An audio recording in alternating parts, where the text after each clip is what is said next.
नमस्कार साथियों, मैं अनिकेत शेखर आपका स्वागत करता हूं आज के फैक्ट चेक के नए एपिसोड में, जहां हम करते हैं खबरों की जांच पड़ताल, उसकी सत्यता जांच करते हैं, झूठी फेक खबरों से आपको अलर्ट करते हैं और कोशिश करते हैं कि हर नागरिक ये अवेयरनेस जरूर जागे कि किसी भी फैक्ट्स न्यूज़ को फैक्ट चेक किए बगैर उस पर विश्वास न करें।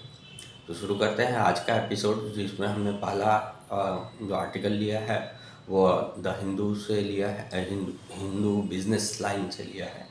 इसमें अखबार की तारीख 3 फरवरी 2026 की है। हेडलाइन है इस क्लिपिंग का, जब हमने फैक्ट चेक किया तो न्यूज़ क्लिप एक्यूरेट और फैक्चुअल है या बिजनेस लाइन की एक्सक्लूसिव इंटरव्यू पर आधारित है, जहां वित्त मंत्री सीतारमन ने बजट 2026 में सॉवरेन गोल्ड बॉन्ड्स की नई टैक्सेशन नियमों का बचाव किया है। तो जो अपनी बजट से रिलेटेड आप समझ सकते हैं कि ये जो किया गया है ये बजट से रिलेटेड है। और इसमें सीतारमन ने है ना, जो अपनी फाइनेंस मिनिस्टर है, उन्होंने अपने जो पॉइंट्स है उसका बचाव किया है। मुख्य पॉइंट्स क्या हैं उसको संक्षेप में हम बताते हैं कि एसजीबी को लॉन्ग टर्म निवेशकों के लिए डिज़ाइन किया गया था, जिन्हें मूल इश्यू प्राइमरी सब्सक्रिप्शन पर खरीद कर मैच्योरिटी 8 साल तक होल्ड करना चाहिए। अगर ऐसा किया जाए तो कैपिटल गेन्स पर कोई टैक्स नहीं लगेगा, ऐसा बात किया जा रहा है। और अगर कोई सेकेंडरी मार्केट स्टॉक एक्सचेंज जैसे एनएसई बीएसई से खरीदता है और प्रॉफिट कमाता है, चाहे मैच्योरिटी तक होल्ड करे या पहले बेचे, तो कैपिटल गेन्स टैक्सेबल होंगे। एफएम ने कहा, if you profit from secondary market government deserves its share, क्योंकि मूल इरादा लॉन्ग टर्म होल्डिंग का था, न कि ट्रेडिंग का। तो एक तरफ जहां आप टैक्स बचाने की टैक्स में छूट देने की बात करते हैं, वो उसी दूसरी तरफ आप कहीं कुछ जगह टैक्स लगा भी रहे। तो 4 सिनेरियो में से 3 में टैक्स लगेगा। Secondary buy plus hold till maturity, buy sell in secondary, early redemption आदि। यह बदलाव बजट 2026 में प्रस्तावित है और 1 अप्रैल 2026 से लागू होगा। पुराने नियमों में सेकेंडरी मार्केट से खरीदकर मैच्योरिटी तक होल्ड करने पर भी टैक्स फ्री था, अब नहीं रहेगा। तो निष्कर्ष क्या निकलता है? निष्कर्ष यह है कि यह खबर सही है, कोई बड़ी गलती या झूठी नहीं है। कई media outlets, economic times, money control, clear tax आदि ने भी यह कन्फर्म किया है। कुछ निवेशक इससे रिट्रोस्पेक्टिव या अनुचित मान रहे हैं, लेकिन एफएम का स्टेटमेंट वैसा ही है जैसा अखबार में छपा है।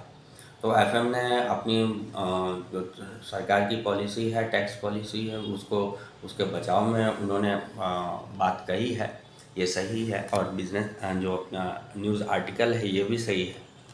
तो पर जहाँ एक तरफ आप टैक्स लगा रहे हो, हटा रहे हो, दूसरी तरफ टैक्स लगा रहे हो, तो सरकार की मंशा साफ है कि हाँ, हम किसी भी तरह से टैक्स रिलीफ जैसी जो चीज़ें हैं उसको छूट देने के पक्ष में नहीं है। आगे बढ़ते हैं हमारे दूसरी खबर की तरफ, जो है द टाइम्स ऑफ इंडिया की अखबार की क्लिपिंग है, 4 फरवरी 2026 की है। इसका शीर्षक है, government collects health cess but spends less than it did earlier. इसमें गवर्नमेंट पर एक आरोप लगाया गया है हेल्थ रिलेटेड, वो हम चेक करते हैं। 2018 से हेल्थ एंड एजुकेशन से 4% लग रहा था, लेकिन स्वास्थ्य खर्च कुल बजट में गिरकर 2.4% 17-18 में किया गया, न 1.9% 26-27 में किया गया। दूसरा, जीडीपी परसेंट में भी कमी की गई है, 0.28% से घटाकर इसको 0.26% कर दिया गया है। सेस का पैसा अतिरिक्त नहीं जोड़ रहा, बल्कि सामान्य बजट को रिप्लेस कर रहा है। फिर फैक्ट्स आते हैं कि सेस हटाने पर स्वास्थ्य खर्च सिर्फ 1.3% बजट और 0.8% जीडीपी रह जाता है।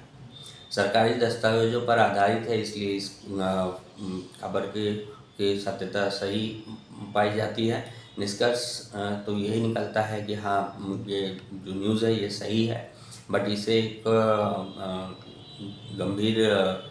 गंभीरता से भी हमें इस न्यूज़ को लेना चाहिए, क्योंकि इसमें आपके जो एजुकेशन की एजुकेशन बोल रहा हूँ, ये जो अपने स्वास्थ्य के लिए जो बजट है उसमें आप कम कर रहे हैं लगातार।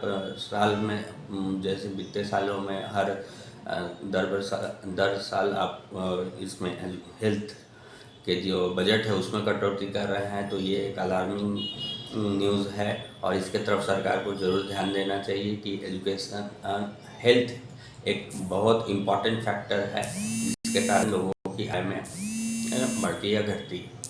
आगे बढ़ते हैं हमारे अगले न्यूज़ की तरफ। यह है हमने